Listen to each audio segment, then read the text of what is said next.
and welcome to another exciting episode of the Number One Comics Podcast. I'm your host, Jonah. With me is Bill. Hey, Bill. How's it going? Doing well. How are you? Good. Excellent.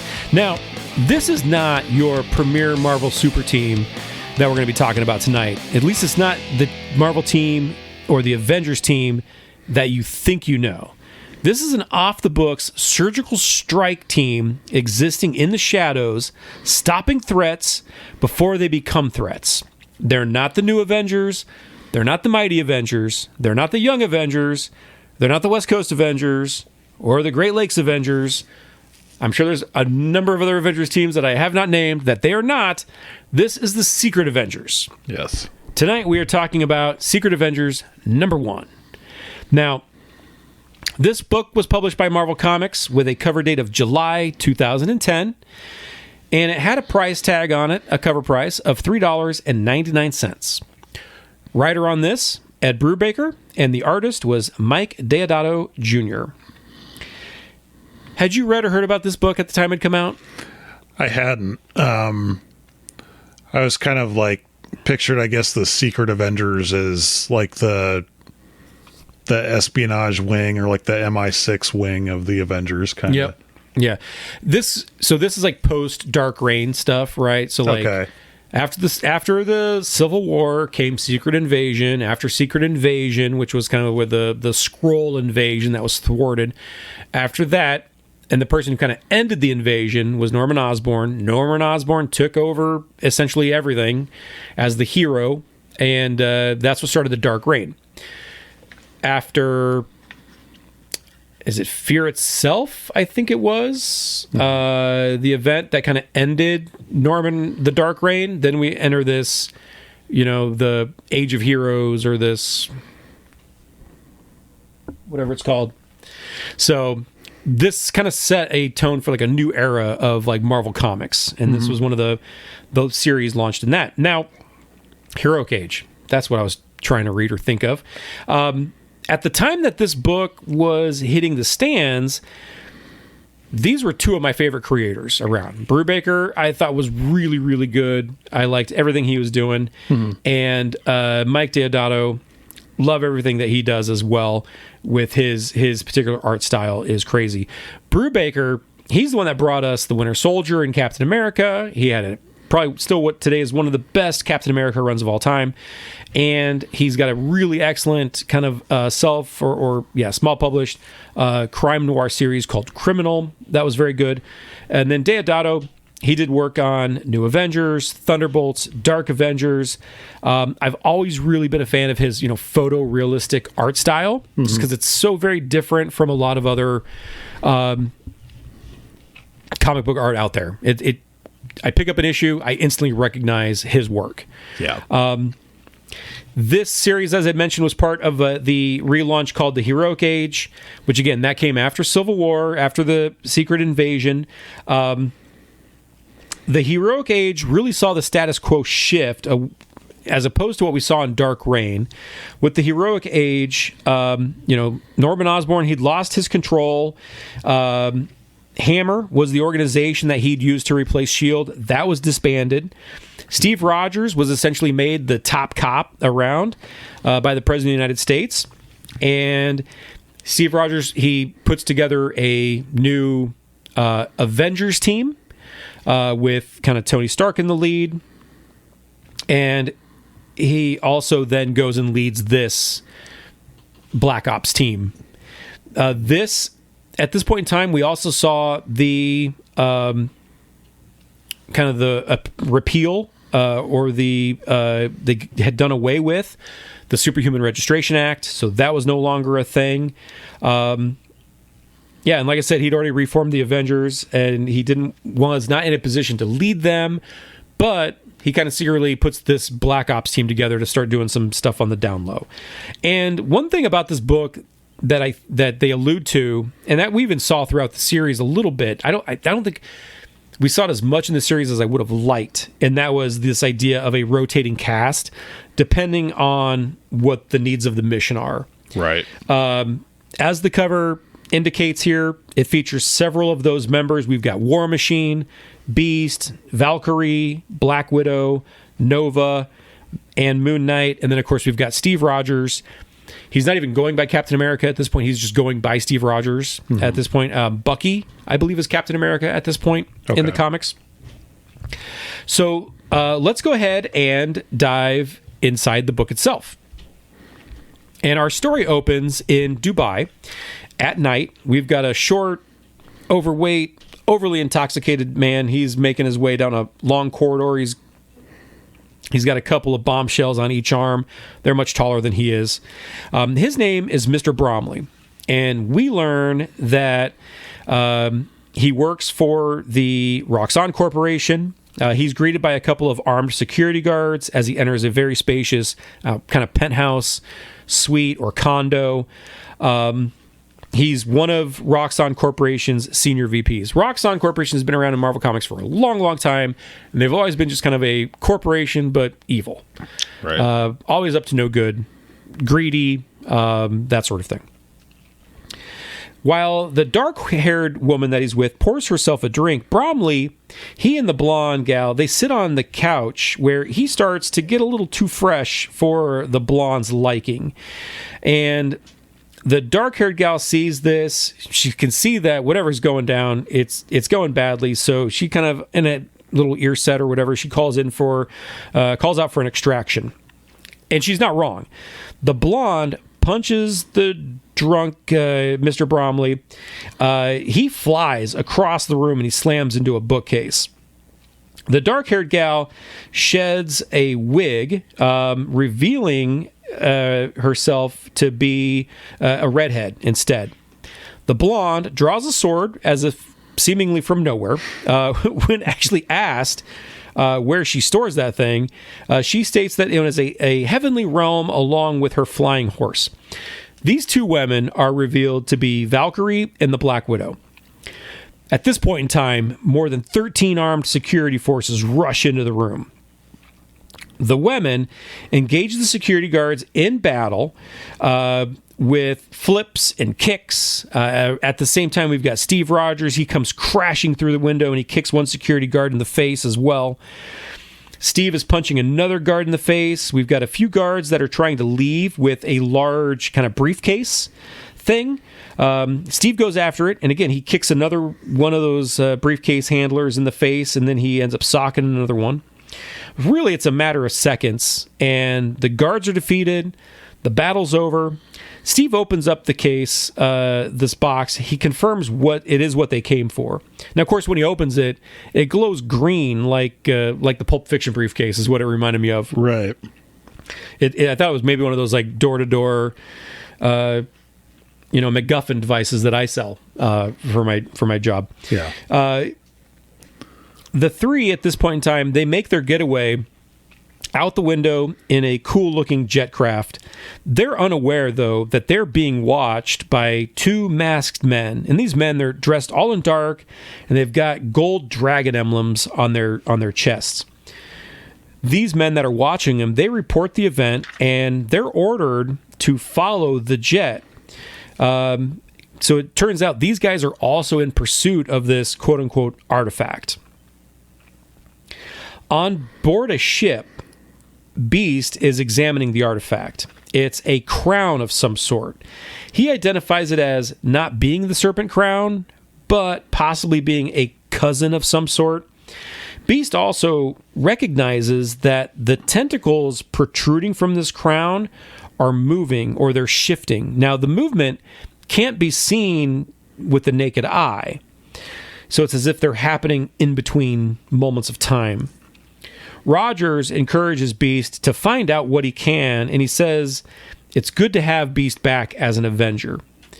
Beast tells Steve it'd be helpful if he'd found out where Roxxon had even gotten that thing. Steve enters the jet's cockpit. Now, in this bridge or this cockpit, we've got Sharon Carter sitting behind the controls. This is young Sharon Carter, not old-ass Sharon Carter that we saw a few weeks ago when we were talking about Steve Rogers' Captain America. I want to point that out. Right. So this is pre her getting stuck in Dimension Z, because she still looks good. So we cut to the Roxxon Corporation at this point. This is in Wilmington, Delaware. Two guards are making their rounds when they're attacked and subdued by Moon Knight and Ant-Man. We flash back to 2 weeks before, essentially. And we've got Rogers on a rooftop, and he's recruiting Moon Knight for his team. Now, Moon Knight's hesitant. He's never been much of a team player. Steve tells him that it's an off-the-books kind of strike force. Back in the now, Moon Knight and Ant-Man are making their way through the building. Ant-Man shrinks smaller and slips through a keyhole of a locked door. Ant-Man comments that he thought being an Avenger would be more about glamour, fame, girls, but the espionage shit's pretty cool. But he was really in it for the girls. This Ant-Man is not... It's not Hank Pym from the original Man. It's not Scott Lang. Scott Lang's dead at this point, I believe. This is Eric O'Grady, who is kind of a more unscrupulous Ant-Man than the other two were. And he was a big pervert. We quickly flash back to 1 week ago with Steve sitting at a table in a diner with Ant-Man, and Steve's offering Ant-Man an opportunity at redemption. Back inside Roxxon, Ant-Man finds whatever it was that he was looking for. They've inserted a chip into a computer, which is giving Beast access to Roxxon's computer mainframe. This way that he can try and figure out where they found this crown at. Steve is anxious for Beast to find something. War Machine is there at this point, and he's urging Steve to, be patient. Beast does discover that Roxxon had been granted mining rights on Mars during Osborn's reign, but they'd shut down their mining operation a month ago with no stated reason why.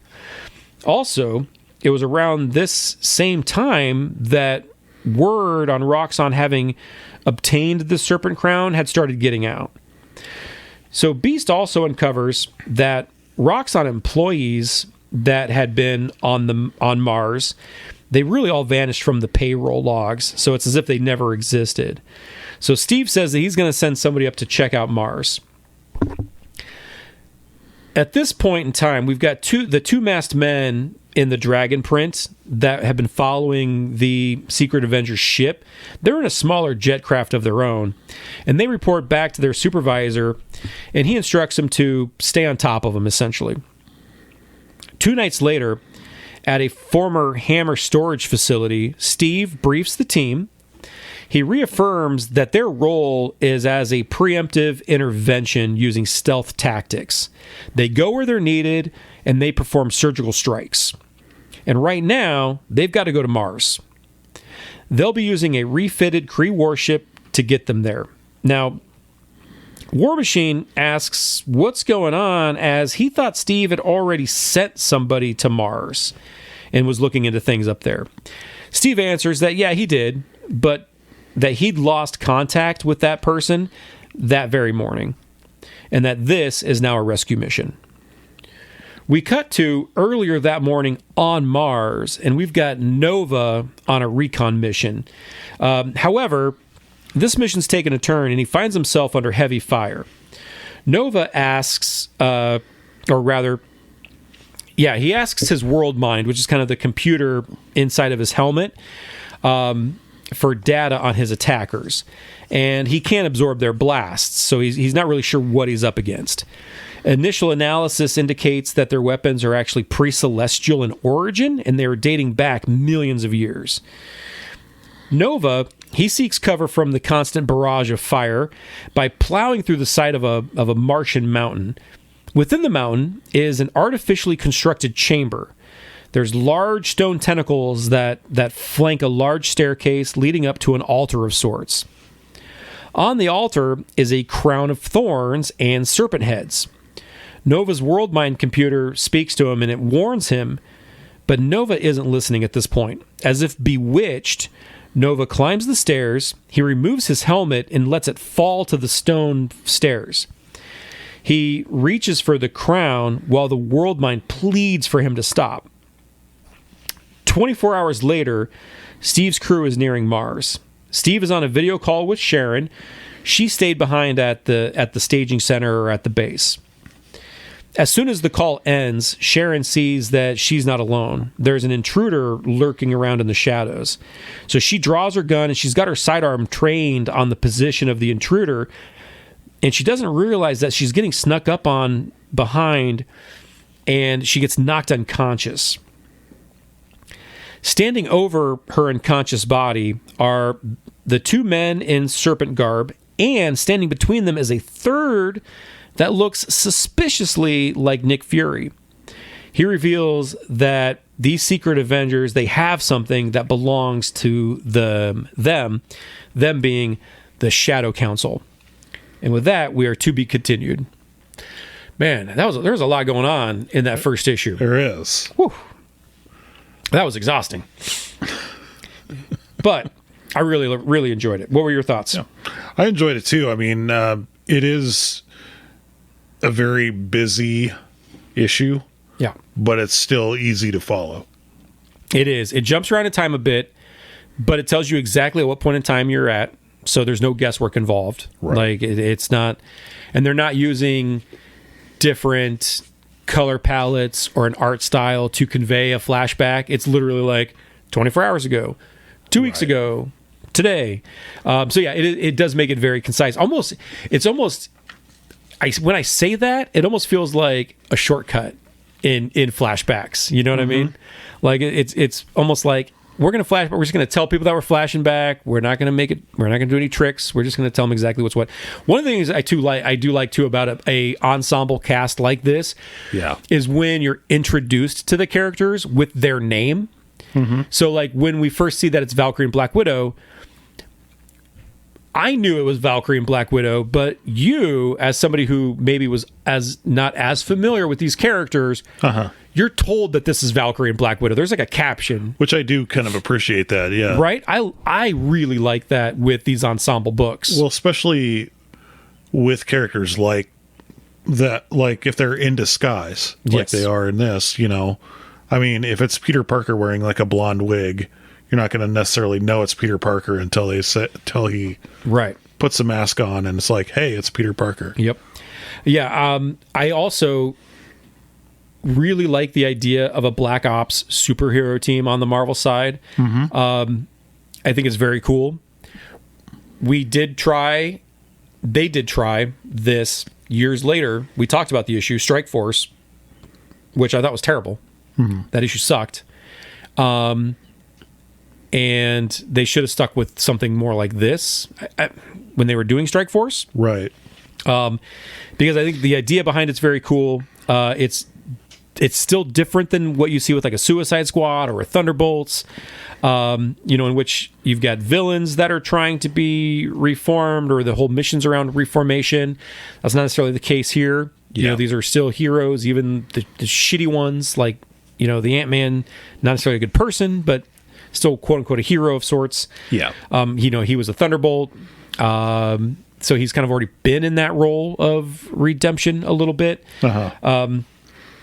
Plus, as we see here, this concept gives us the opportunity to play with a lot of different types of characters, which I really like. Yeah. When you can take a character as cosmic as like a Nova and put him in with a street level character like a Moon Knight into one title and have it still make sense, I think is very, very fun. You've got Moon Knight, Nova, Beast. These are a few of my favorite Marvel characters, which was a big draw to me to pick up this book in the first place. It's actually why I bought this issue when it came out, was because of the cover alone. Well, I think the inclusion of Moon Knight and Nova alone probably would have been enough to draw me into it. Yeah. Brubaker is a solid writer. His mid-2000s cap, like I said, that was some of the best superhero comics I've ever read. It's easily still the best Captain America we've ever gotten. Like I mentioned before, Deodato's artwork is cinematic. It really fits the tone of the book very well. Yeah. For the story, it does jump around in time a lot. There's a lot going on, but I do find that the story is relatively light. I mean, we're introduced to a mystery, but that's really about it at this point. We're not really told much beyond that. Again, this issue is all about planting seeds. It definitely feels very decompressed, as if it was written for like a trade paperback format. Yeah. Because, again, we're kind of given like a snippet of a story here. There's a lot of scenes, but not a lot of story, right? This is like the first act of like a Mission Impossible movie. Right. And really, that was pretty par for the course for Marvel Comics at this point in time anyway. Decompression was sort of the name of the game. I really enjoy the eclectic cast of characters. Like I said, a few of them are my favorite characters. But yeah, I really enjoyed this issue. Yeah, so I did too. Let's talk about what came next.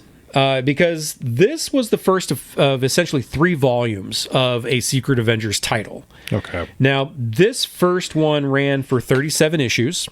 Brubaker, he was on it for the first year, and then Nick Spencer came in. He's the one that actually wrote that Steve Rogers Captain America story we talked about. He wrote it for 4 issues. You had Warren Ellis came on, who I've always been a big Warren Ellis fan. I know he's no longer cool to talk about because of the whole Me Too thing, but I've always been a Warren Ellis fan of his writing. Right. I've met the guy once. I didn't care for him in person, but I've always been a fan of his writing. And then he was followed by Rick Remender, who finished out the series. I was going back through, and I'm still missing like issues 22 through 37 of this first volume, so I got some back issues to fill in there.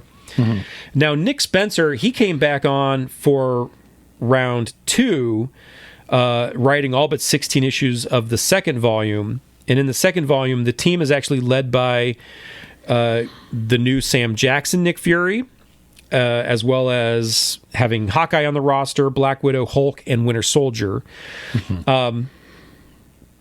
With this first volume, the characters did, again, I don't think they rotated in and out as much as I would have liked from the issues I've read, but you did get, because at one point Steve becomes Captain America again in this first volume.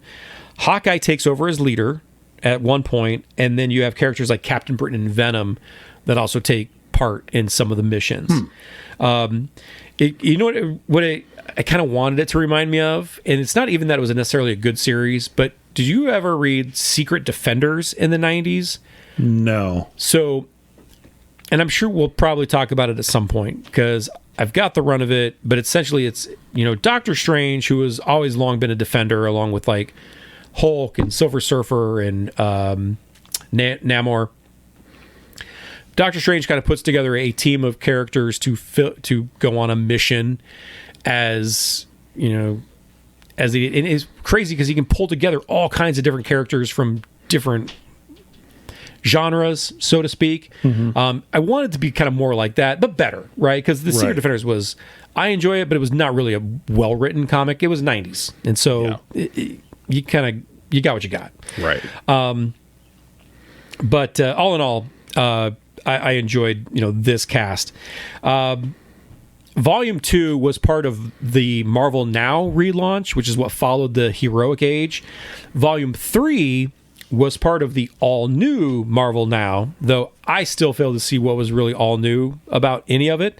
Yeah. The third volume was written by, and I'm probably going to pronounce this name wrong, an Alice Cott. I'm not really sure how you pronounce the name, and I really don't think it matters, because based on what research I did on him, I'd never heard of him before, and it doesn't sound like I'll ever hear of him again. Or them. I don't know which.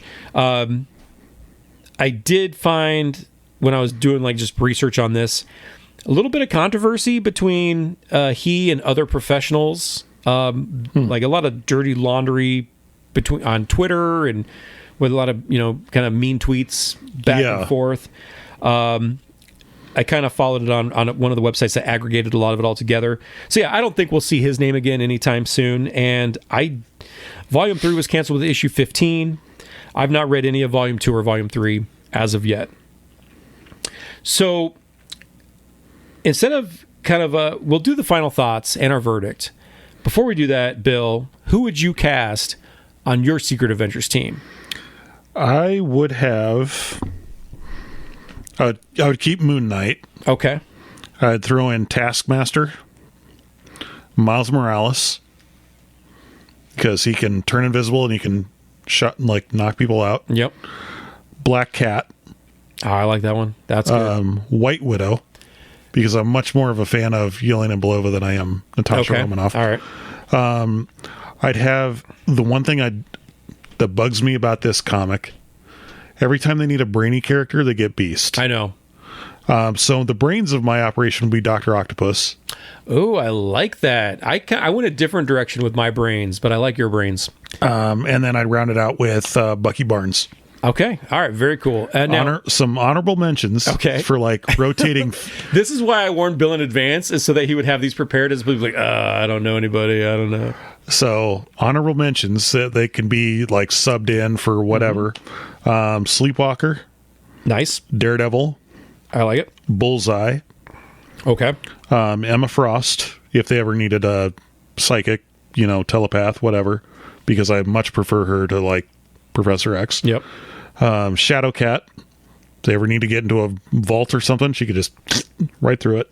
Shadowcat and/or Nightcrawler would be fill that role. The teleportation skills would be really handy. And I think he's dead in current Marvel continuity, but Night Thrasher. Yes. Dwayne is currently dead, but I would love to see Dwayne come back. I love Night Thrasher. Yeah. He's one of my favorites. I'm for all of that. I almost added Night Thrasher to my list. Of all the ones you named, Night Thrasher was probably the one that was closest to hitting my list. Okay. A lot of yours, though, I don't have on mine. Okay. All right. So here's mine. All right. Well, let me ask you this first. Did you have a particular mission in mind for them? See, I kind of looked at it like they're pretty versatile. Yeah. You know what I mean? Yeah. And especially like Taskmaster, he's gone up against the Avengers. There's probably a good chance he's seen, like, if they run into Hydra, he's probably run into some Hydra people before and whatnot. Miles Morales for the stealth aspect. Black Cat, she can break into anything. Yep. If they need to, steal launch codes or something like that. She's pretty good at that, and she can distract people pretty easily. Yep. Now, does she still have bad luck ability? Like, is she still bad luck? That was removed from her quite a while ago. Because it'd be kind of funny if you bring that back and then have all the team like having like shitty luck whenever she's around. But you could round her out and have Domino added to the team. There you go. Yeah, I mean, that would kind of wash each other out. Yeah. So I actually like the idea of Domino being on the team too. I didn't have her on my list, but I like that idea because I freaking love Domino. Because I did incorporate a few X-Men characters, but I didn't try to go like I could have had a whole team of just X-Men. I was like, that's just X-Men then. It's no longer Secret Avengers, it's Secret X-Men or whatever. Right. So here's mine. Darkhawk. Oh, yeah. Spider-Man 2099. So we're bringing in Miguel. Well, he's in the 616 universe now, isn't he? Yeah. Okay. Yep. So yeah, Spider-Man 2099. Yeah. She-Hulk would be kind of my muscle. Black Knight, because that guy deserves a little bit of respect. Yeah. Nightwatch, who I think is also dead. But let's bring him back. Nightwatch was cool. Morbius. Ooh. And my brainy type, aside from Morbius, who is a doctor, my brainy type is Kurt Connors.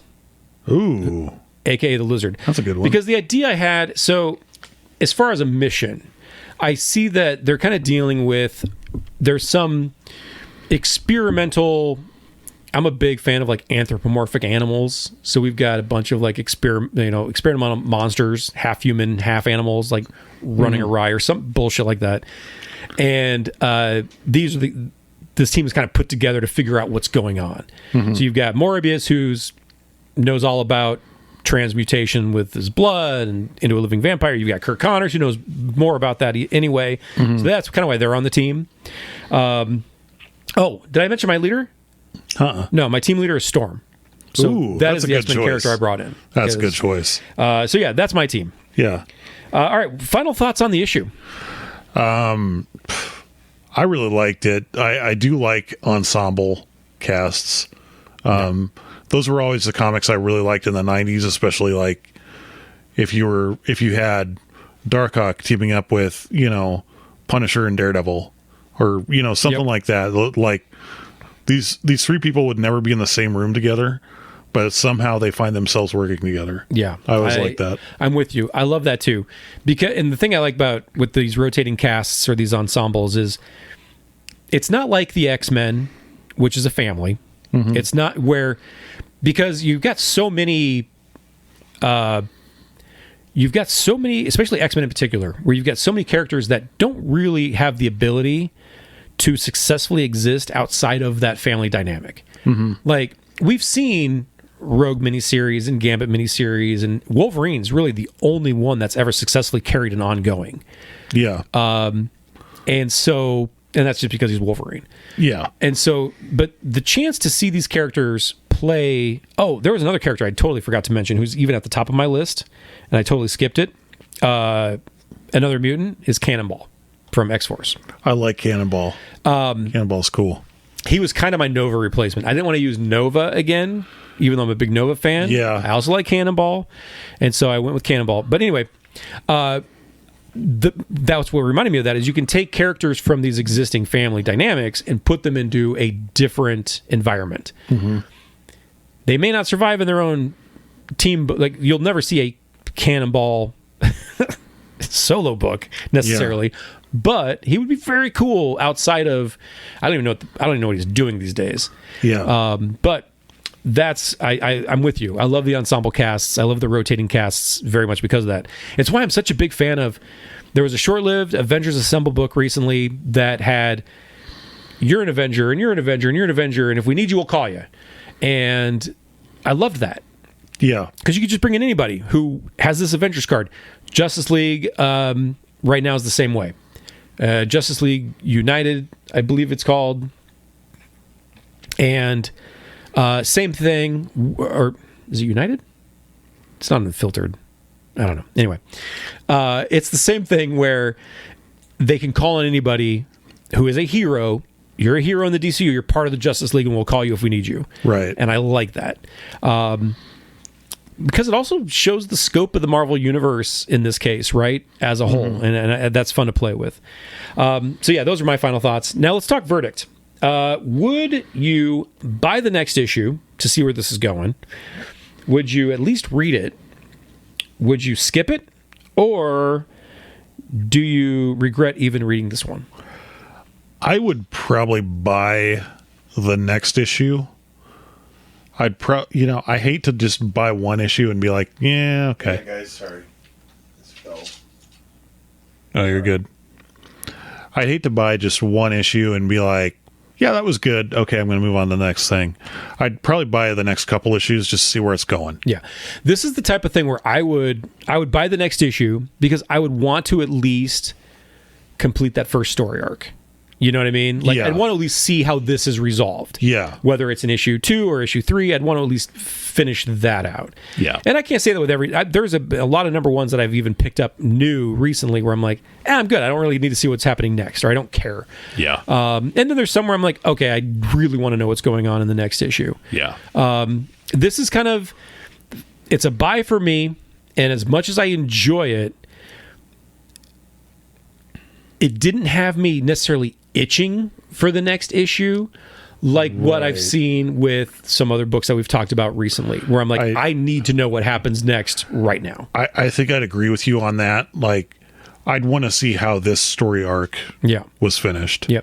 This might have, and I didn't do this, but this might be one of those where I could see someone picking this up, reading it, and then being like, I'm going to wait for the trade.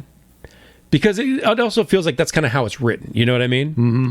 So I could see people going that route too. Either way, pick it up. Read the trade. It's good. I enjoy the entire series. I don't have every issue. I've only got through issue 21 at this point. I'm going to finish collecting it. If I can find it, at a bargain. I'm not going to pay a premium for it. But no, it was good. I would definitely read the next issue. Yeah. Or I would buy the next issue rather. So yeah. Excellent. Well, that's going to do it for this episode. Thanks again for tuning into the Number One Comics Podcast. Like, subscribe, follow us on Facebook.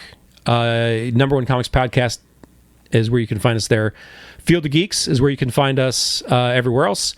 Special thanks to everyone at Field of Geeks for helping make this episode happen. Special thanks to Raven X for the music as well.